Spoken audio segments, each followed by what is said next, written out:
വളരെ സ്ട്രെസ്ഡ് ആയിട്ടിരുന്ന ഒരു സമയത്ത് ഒട്ടും പ്ലാൻ ചെയ്യാതെ പോയ ഒരു യാത്രയാണ് എല്ലോറ കേവ്സിലേക്ക്. മഹാരാഷ്ട്രയിലെ ഔറംഗാബാദിൽ നിന്നും ഏകദേശം 30 കിലോമീറ്റർ മാത്രം അകലെയുള്ള ഒരു ലോക വിസ്മയം തന്നെയാണ് എല്ലോറ ഗുഹകൾ.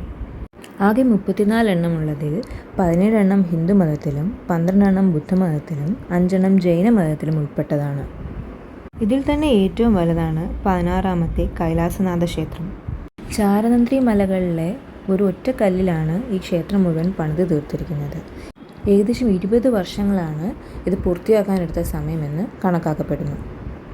രാമായണത്തിലെയും മഹാഭാരതത്തിലെയും കഥകളെ ആസ്പദമാക്കിയുള്ള ശില്പങ്ങൾ നമുക്കിവിടെ കാണാൻ കഴിയും. ശിവനുമായി ബന്ധപ്പെട്ട ആരാധനാ കേന്ദ്രമാണിത്. ഓരോ ശില്പങ്ങളും വളരെ സൂക്ഷ്മതയോടെയാണ് പണിത് തീർത്തിരിക്കുന്നത്. ഇത് കാണുമ്പോൾ അക്കാലത്ത് ഇവ എങ്ങനെ ഇത്ര മനോഹരമായി കൈകൊണ്ട് കൊത്തിയെടുത്തു എന്ന് നമുക്ക് തോന്നും. പഴമ ഒട്ടും നഷ്ടപ്പെടാതെ തന്നെ അതേ ആംബിയൻസോടുകൂടി വളരെ വൃത്തിയായിട്ടാണ് ഇതിപ്പോഴും സംരക്ഷിക്കപ്പെട്ടിട്ടുള്ളത്. പാറകൾക്കിടയിലൂടെ ഇങ്ങനെ നടന്ന് ഓരോന്നും കണ്ടുപിടിക്കുന്നത് വളരെ പുതിയൊരു എക്സ്പീരിയൻസ് തന്നെയായിരുന്നു. പൂനെയിലേക്കോ മുംബൈയിലേക്കോ ഒക്കെ ട്രിപ്പ് പോകുന്നവർ ഒരിക്കലും ഇവിടെ മിസ് ചെയ്യരുതെന്നാണ് എൻ്റെ അഭിപ്രായം.